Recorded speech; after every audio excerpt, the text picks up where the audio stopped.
She cheated because she thought I cheated. Just found out that my fiancée of 5 years cheated on me because she thought I cheated on her. The thing is, for the last couple of months, I have been distant trying to take care of my cousin. Her parents took me in when my parents died, and she was more of a sister to me than a cousin. She got sick, came back to our country, and I offered to help her mother to take care of her. Last few weeks, I had this gut feeling in my stomach that something was wrong. I knew I had been distant, but I had tried talking to her and tried to make amends. She said okay, but she was not into it. It was accompanied by a number of the usual red flags: being secretive of her phone, late nights, reduced intimacy, and other things. It was not until last week I snooped in her phone that I found out about her affair with her co-worker. I confronted her, immediately denied it, first showed her the proof, and broke down, admitting to cheating. When I asked why, she said because I had been distant and thought I was cheating, that all the late nights and times I didn't answer the phone. She thought I was cheating, even despite assuring and showing her that I was not. She apologized and cried, telling me not to leave her and asking for another chance, that she loves me and she was dumb and made a mistake. I left and I have been staying with my cousin. She has been blowing up with texts and calls apologizing. I just feel numb about this. Now for the top advice phrase: because I thought you were cheating. Translation: I want to blame my actions on you because I can't face up to my failings. People who cheat always get paranoid. Their significant other is cheating because they realize that they are capable of it. So their SO must be too projection at its finest. Sorry, you are here, mate. You deserve better. That's true fact. This is very true.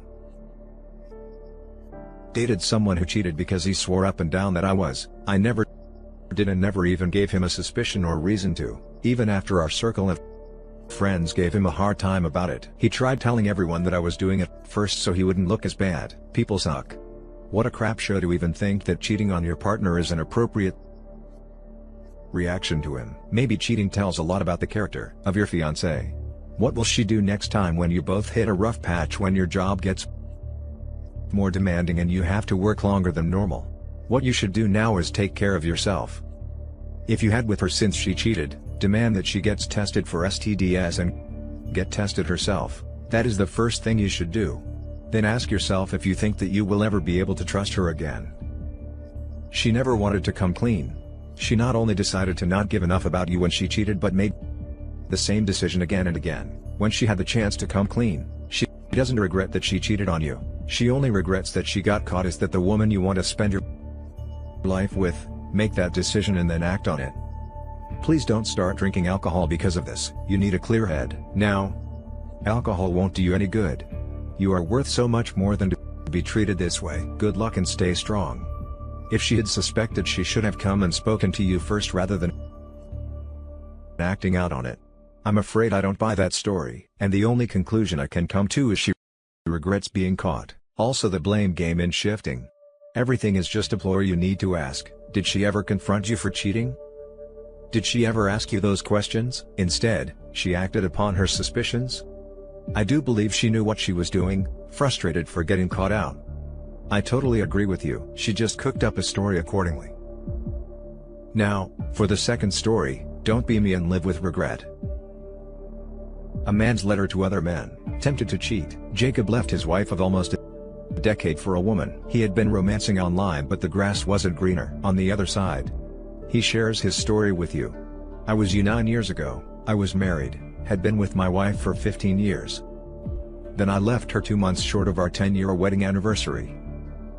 We were parents to 2 beautiful children who were in their late teens now, but were only 7 and 9 years old. When I walked out, I traveled for work, stayed in a different hotel at least 3 nights a week.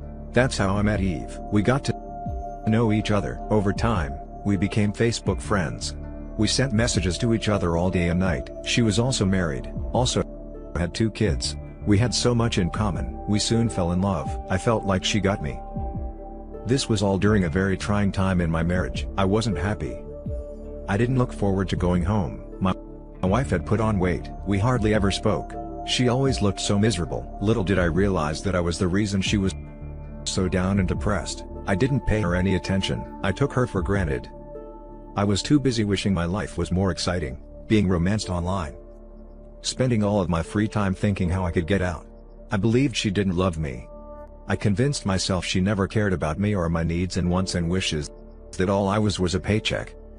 She spent her free time taking care of us, our kids, making our suppers, doing our washing, making lunches, doing homework projects, shuttling kids to sport, taking care of the pets. They loved so much their friends and had a job of her own on top of it all. Every time she spoke to me, all I heard was nagging and whining, but she was actually begging for my attention, a weekend away, a date night, a movie, everything I ended up doing with Eve behind her back. And after I left my family, we argued and fought because we felt unheard by the other, and yet that was all we actually had to do, listen to each other. I moved to another province with Eve. My now ex-wife got custody of our kids. I saw them every second weekend. The usual dad set up new beginnings. Life was sweet. Eve and I had an amazing life, a connection I believed I never had with my ex. We had a large circle of friends. My family loved her. My kids liked her, but my ex could never bring herself to meet Eve. She felt betrayed. I hated her even more. She was childish. She was mean. She never cared about me or my happiness. I didn't care about my ex's feelings. When I posted photos of us on Facebook, I had even a whole new life and it was fantastic. We were together for about 6 or 7 years but never married. We believed marriage was not our thing. I believed that after 15 years with my ex, we'd given it all we could and our time together was up. There was nothing we could do to salvage our relationship or marriage. Eve was my future. Eve was who I should have been with all along eventually. No matter how well we got along in the beginning, no matter how well I thought she got me, no matter how good the honeymoon came to an end.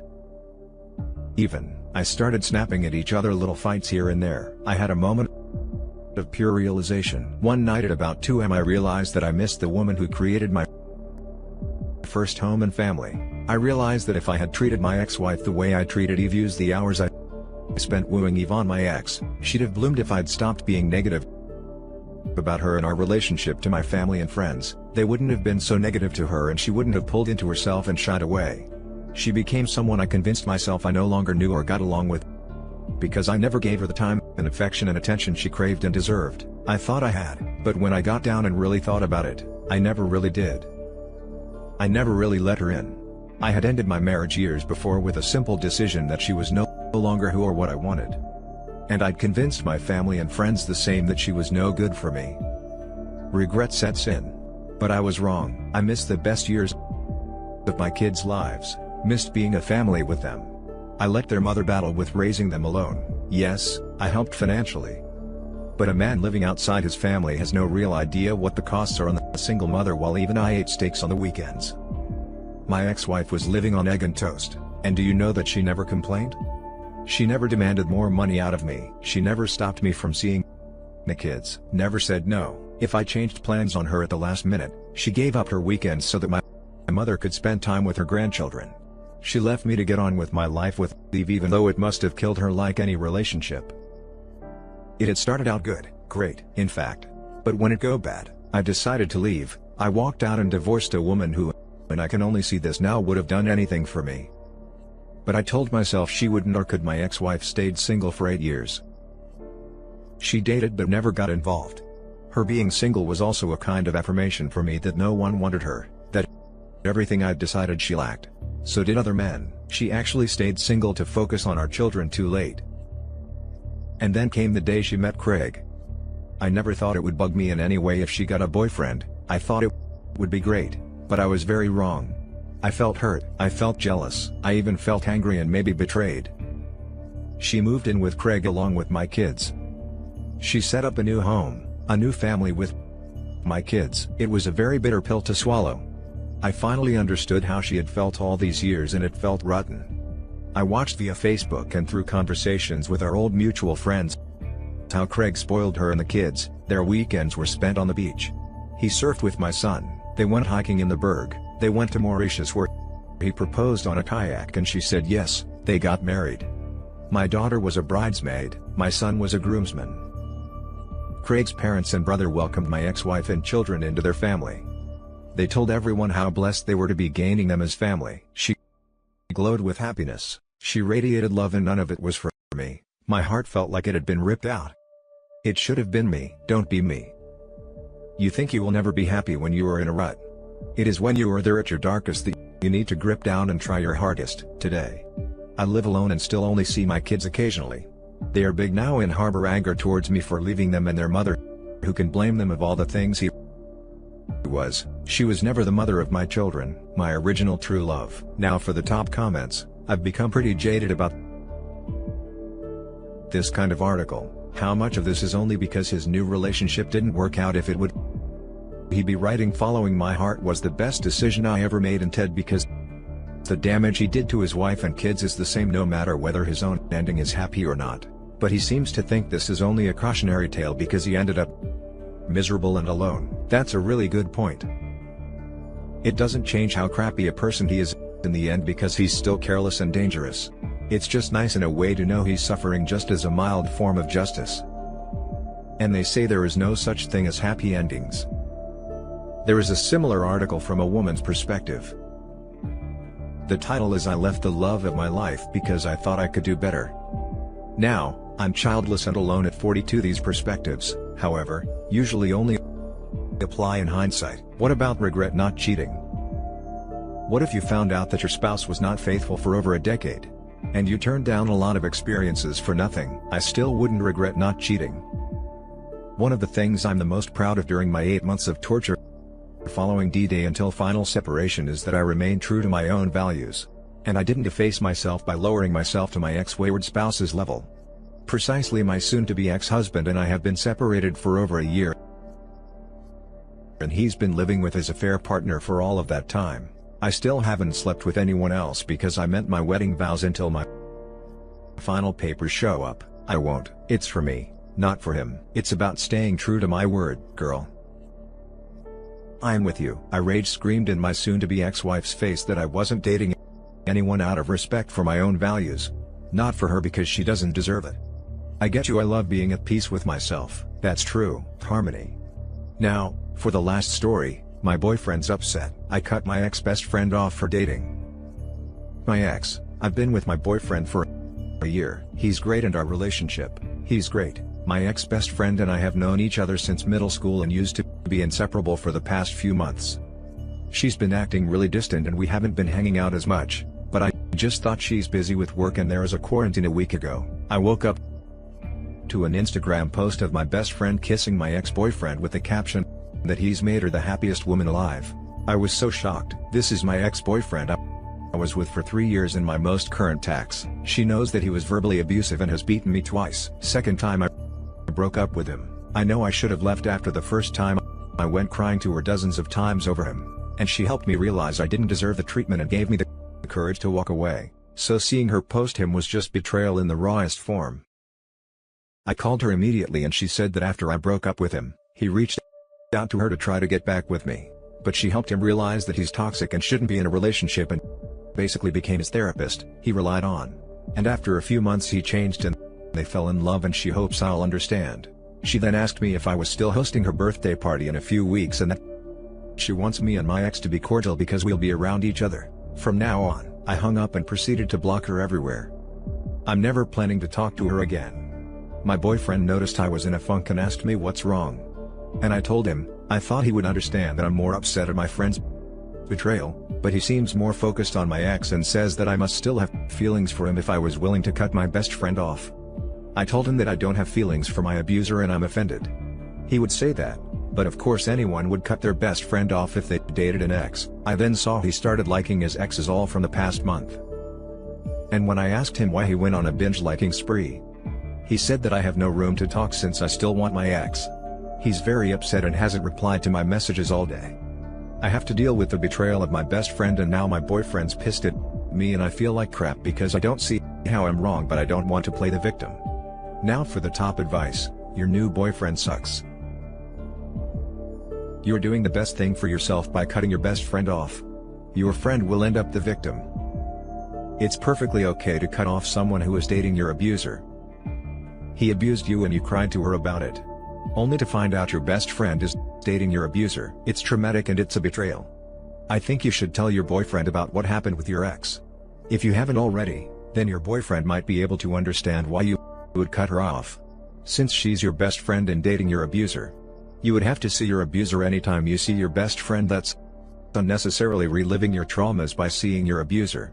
Hopefully, this helps and your boyfriend can see your point of view. If he doesn't understand, I would suggest reconsidering the future of this relationship.